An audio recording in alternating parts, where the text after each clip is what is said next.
প্রায় প্রতি বছরই প্রিলিমিনারিতে ট্রেস থেকে প্রশ্ন আসে। 46তম বিসিএসেও এসেছিল।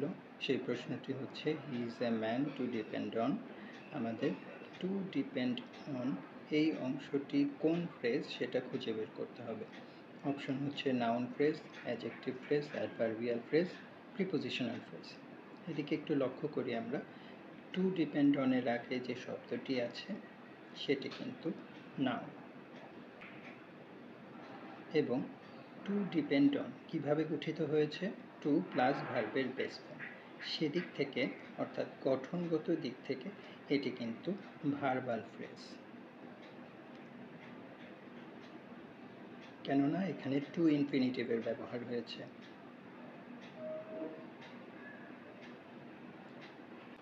কিন্তু কাজের দিক থেকে যদি আমরা চিন্তা করি তাহলে টু ডিপেন্ড অন এই অংশটি ম্যান নাউনকে মডিফাই করেছে, অর্থাৎ নাউনকে মডিফাই করার কারণে এই অংশটি কিন্তু কাজ করেছে অ্যাডজেক্টিভের মতো। সেই দিক থেকে এই প্রশ্নের উত্তর হবে অ্যাডজেক্টিভ ফ্রেজ।